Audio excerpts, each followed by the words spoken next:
Recently বাংলাদেশের মার্কেটে launch হয়ে গেল রিয়েলমির নতুন একটা ডিভাইস রিয়েলমি C100X। এই ফোনটাকে বাংলাদেশের টেক রিভিউয়াররা খুবই পজিটিভলি রিভিউ করতেছে একটা গুড ব্যাটারি ব্যাকআপের কারণে।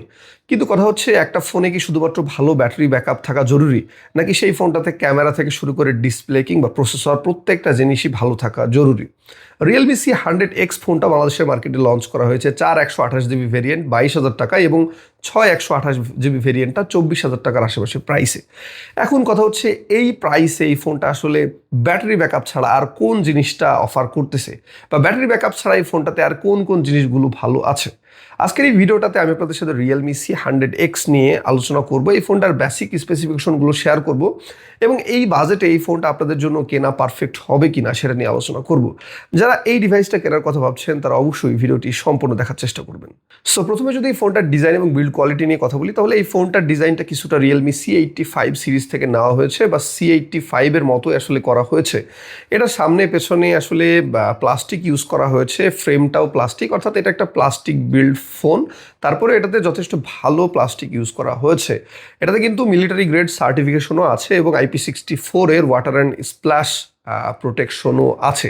পাশাপাশি এটাতে আর্মার শিল্ডের গ্লাস ইউজ করা হয়েছে, অর্থাৎ সামনের দিকে থেকে ডিসপ্লেটাতে বেশ ভালো একটা প্রোটেকশন দেওয়া হয়েছে। সো ফোনটার ডিজাইন এবং বিল্ড কোয়ালিটির দিক থেকে আমার কাছে ভালো লেগেছে, এই বাজেটের মধ্যে বেশ ভালো একটা ফোন মনে হচ্ছে।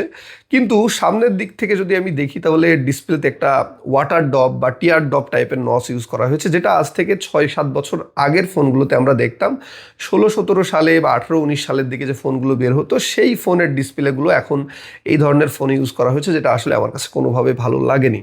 যদি এটা পানসোল কাট আউট টাইপের ডিসপ্লে হতো বা পানসোল কাট আউট ইউজ করা হতো, তাহলে আমার কাছে এই ফোনটা খুবই ভালো লাগতো। এবার এই ফোনটার ডিসপ্লে সেকশন নিয়ে যদি কথা বলি, তাহলে এটাতে 6.8 ইঞ্চির একটা IPS প্যানেল ইউজ করা হয়েছে, যেটা HD রেজলিউশনের সাথে আসে। জি, ফুল HD রেজলিউশনের সাথে আসছে না, HD রেজলিউশন বা HD প্লাস রেজলিউশন যেটাকে বলে, এবং এটা IPS প্যানেল। এখন কথা হচ্ছে ফোনের চিপসেটের প্রাইস বেড়ে গিয়েছে বা র্যাম রোমের প্রাইস বেড়ে গিয়েছে। এখন যে পরিস্থিতি দেখতেছি, মনে হচ্ছে ডিসপ্লের প্রাইসও বেড়ে গিয়েছে, যে কারণে কিন্তু আমরা একটা ফুল HD প্লাস ডিসপ্লে তো দেখছি না 20,000 টাকার উপরের বাজেটে। পাশাপাশি অ্যামোলেড প্যানেলও দেখছি না, মানে IPS প্যানেল আছে। আমার কথা হচ্ছে এই ফোনটাতে IPS প্যানেল যখন দেওয়াই হলো, তাহলে ফুল HD প্লাস রেজলিউশনের একটা ডিসপ্লে অন্তত দেওয়া যেত। সেই সাথে ডিসপ্লেটাতে আপনি 120 হার্জ রিফ্রেশ রেট পাচ্ছেন এবং এটাতে 900 নিটসের মনে হয় পিক ব্রাইটনেস পেয়ে যাবেন। মোটামুটি একটা ডিসপ্লে দেওয়া হয়েছে, যেটা আসলে আজ থেকে 6 মাস আগে, 1 বছর আগে আমরা 12-13 হাজার টাকার ফোনে এই ধরনের ডিসপ্লে বেসিক্যালি দেখতাম। বাট এই ফোনগুলোতে এখন 20-25 হাজার টাকার ফোনেও এই ধরনের ডিসপ্লে ইউজ করা হচ্ছে। এছাড়া এই ফোনটার যদি আমরা সফটওয়্যার বা হার্ডওয়্যার সেকশন নিয়ে কথা বলি, তাহলে এটা Android 16-এর সাথে এসেছে। পাশাপাশি এই ফোনটায় UniSoCর T7250 চিপসেটটা ইউজ করা হয়েছে, যেটা 12 ন্যানোমিটার টেকনোলজিতে তৈরি। জি, UniSoC চিপসেটগুলো আমরা দেখতাম সবসময় আইটেলের ফোনে বা টেকনোর ফোনে বা বিভিন্ন নন ব্র্যান্ডের ফোনে 8-10 হাজার টাকার প্রাইস যে ফোনগুলো ছিল, সেই ফোনগুলোতে UniSoC 7250 চিপসেটটা ছিল। এখন আমরা এসে 20-25 বা 35-36 হাজার টাকার আশেপাশে, মানে রিসেন্টলি ভিভোর একটা ফোন 35 বা 36 হাজার টাকা প্রাইস, ওইটাতে UniSoC T7250 ইউজ করা হয়েছে, যেটা খুবই দুঃখজনক। তো এই প্রাইসে বেসিক্যালি আসলে UniSoC T7250 চিপসেট কোনোভাবেই মানানসই না।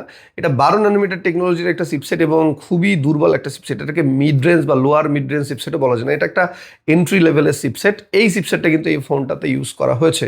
অন্তত হেলিও G100 আলটিমেট এই টাইপের একটা 6 ন্যানোমিটার টেকনোলজির চিপসেট দিলে সব থেকে বেটার হতো আমার মতে। এইখানেও কিন্তু কোম্পানি আসলে অনেকটাই কার্পণ্য করেছে। পাশাপাশি র্যাম রোমে যদি কথা বলি, তাহলে এই ফোনটাতে আপনি মাত্র 4GB র্যাম পাচ্ছেন বেস ভেরিয়েন্টটাতে 22,000 টাকা যেটা প্রাইস, এবং 128GB স্টোরেজ পাচ্ছেন। মেমোরি কার্ড ইউজ করার অপশন আছে। ভাই, 4GB র্যাম 2026 সালে এসে কেমনে? এটা কি আসলে কল্পনা করার একটা ব্যাপার? যেখানে 12,000, 11,000, 10,000 টাকার ফোনে 4GB র্যাম পাওয়া যেত কয়েকদিন আগেও, 16-17 হাজার টাকার ফোনে 8GB র্যাম পাওয়া যেত, এখনও কয়েকটা মডেলে পাওয়া যাচ্ছে। সেখানে 4GB র্যামের ভেরিয়েন্ট কিন্তু 22,000 টাকা এখন আপনাকে কিনতে হবে। গেমিংয়ের জন্য এই ফোনটা কোনোভাবে আপনার জন্য পারফেক্ট হবে না, এটা আমি মাথায় রাখি। অন্যান্য রিভিউয়াররা পেইড আসলে রিভিউ করে থাকে, যে কারণে তারা অনেকগুলো বিষয় শেয়ার করে না। তো এটা গেমিংয়ের জন্য পারফেক্ট ফোন হবে না। এটিতে মানে প্রসেসরটা একেবারে বেসিক প্রসেসর, দৈনন্দিন কাজে ইউজ করার জন্য, ডেইলি ড্রাইভার হিসেবে এই ফোনটাকে ইউজ করার জন্য এই প্রসেসরটা ঠিক আছে। এছাড়া এই ফোনটার আরও কয়েকটা স্পেসিফিকেশন নিয়ে যদি কথা বলি, তাহলে এটা একটা 4G ফোন, ডুয়েল সিমে ইউজ করার সুবিধা থাকছে, অর্থাৎ আপনি 2টা ন্যানো সিম ইউজ করতে পারবেন, মেমোরি কার্ডও ইউজ করার আপনার সুবিধা থাকছে, যেটা আগেই বললাম। সেই সাথে এই ফোনটার সব থেকে যে মানে ভালো দিক সেটা হচ্ছে যে এর ব্যাটারি। এই ফোনটাতে মেইনলি আপনার 8000 mAh silicon ion battery use করা হয়েছে, যেটাতে আপনি 2 দিনের বেশি ব্যাটারি ব্যাকআপ পাবেন। সেই সাথে 45 ওয়াটের ফাস্ট চার্জিংয়ের সুবিধা পাচ্ছেন। সো যারা আসলে মেইনলি ব্যাটারি নিয়ে খুব টেনশনে থাকেন, ট্রাভেল করেন, সারাদিন বাইরে থাকতে হয়, পাওয়ার ব্যাংক ক্যারি করতে চান না, তাদের জন্য এই ফোনটার ব্যাটারি সেকশনটা খুবই ভালো। এছাড়া এই ফোনটার ক্যামেরা সেকশন নিয়ে যদি কথা বলি, এইখানেও কোম্পানি অনেকটাই কার্পণ্য করেছে। পেছনের দিকে 50 মেগাপিক্সেলের একটা মেন সেন্সর পাচ্ছেন, সামনের দিকে 5 মেগাপিক্সেলের একটা সেন্সর পাচ্ছেন। আজ থেকে 1-1.5 বছর আগে আমরা ফোনগুলোতে দেখতাম পেছনের থেকে সামনের ক্যামেরাতে কোম্পানি বেশি ফোকাস দিত, 32 মেগাপিক্সেল, 16 মেগাপিক্সেল, 12 মেগাপিক্সেল সামনের দিকে এই ধরনের ক্যামেরাগুলো ইউজ করা হতো। মানে 15-16 হাজার 20,000 টাকার ফোনে এই ধরনের ক্যামেরাগুলো পাওয়া যেত। বাট রিসেন্টলি দেখেন চিপসেট সংকটের কথা বলে এখন ক্যামেরার দিকেও কিন্তু কোম্পানি আসলে কার্পণ্য করছে, ডিসপ্লেতে কার্পণ্য করতেছে, এবং এই কারণে এখানে মাত্র 5 মেগাপিক্সেলের একটা ফ্রন্ট ক্যামেরা পাওয়া যাচ্ছে, যেটা আসলে আজ থেকে 15-16 সালের দিকে আসলে 5 মেগাপিক্সেলের সেন্সর ইউজ করা হতো সামনের দিকে, এবং পেছনের দিকে এই 13 মেগাপিক্সেল বা 12 মেগাপিক্সেলের সেন্সর ইউজ করা হতো, যেটা কিন্তু কোম্পানি আগে থেকেই মানে আবার নতুন করে রিপিট করতেছে। তো এই ফোনটার স্পেসিফিকেশনগুলো নিয়ে যদি কথা বলি, মেনলি আসলে এর ব্যাটারি ব্যাকআপ ছাড়া আমার কাছে কোনো কিছুই পারফেক্ট মনে হয়নি।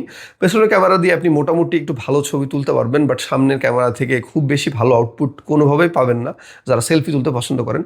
এছাড়া এই ফোনটার ডিসপ্লেটা আমার কাছে কোনোভাবে ভালো লাগেনি। একটা আইপিএস প্যানেল ইউজ করা হয়েছে, আইপিএস এলসিডি প্যানেল ইউজ করা হয়েছে, তারপরেও ফুল এইচডি প্লাস রেজুলেশন নাই। এটা আসলে খুবই দুঃখজনক একটা ব্যাপার।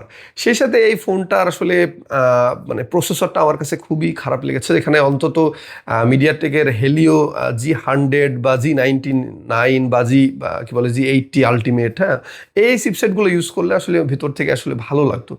বাট এই দিক থেকে আসলে কোম্পানি অনেকটাই কার্পণ্য করেছে। আমি জানি না অন্যান্য টেক রিভিউয়ারগুলো এগুলো নিয়ে কেন কথা বলেনি, সেটা তাদের পার্সোনাল ব্যাপার। তো যারা আসলে এই ফোনটা নিতে যাচ্ছেন তাদেরকে আমি বলবো, আপনি যদি ডেইলি ড্রাইভার হিসেবে একটা ফোন ইউজ করতে চান, যেটাই খুব ভালো ব্যাটারি ব্যাকআপ দরকার, ক্যামেরা এত আহামরি দরকার নাই, ডিসপ্লে ভালো দরকার নাই, বা প্রসেসরও ভালো দরকার নাই, তারা কিন্তু এই ফোনটা চাইলে নিয়ে নিতে পারবেন। আর যারা আসলে এই বাজেটের মধ্যে একটা কষ্ট করে ফোন কিনতে চাচ্ছেন, তাদেরকে আমি বলবো আরেকটু ওয়েট করেন, আরও কয়েকটা মডেল আসুক মার্কেটে, সেই মডেলগুলো একটু দেখেন। এছাড়াও 6-7 মাস আগে রিলিজ হওয়া কয়েকটা মডেল মার্কেটে দেখেন, যেগুলোতে ফুল এইচডি প্লাস ডিসপ্লে আছে, অ্যামোলেড প্যানেল আছে, বা এই ধরনের মানে স্পেসিফিকেশন পাবেন। সেই ডিভাইসগুলো আপনারা নিয়ে নিলে কিন্তু জিতে যাবেন। তো আশা করি ভিডিওটা আপনাদের অনেক ভালো লেগেছে। এই ধরনের ভিডিও পাওয়ার জন্য বা ওপিনিয়ন পাওয়ার জন্য অবশ্যই আমার চ্যানেল সাবস্ক্রাইব করতে ভুলবেন না, এবং রিয়েলমি C100X ফোনটা আপনার কাছে কেমন লেগেছে সেটাও কমেন্ট করে জানাতে ভুলবেন না। ধন্যবাদ সবাইকে, ভালো থাকবেন।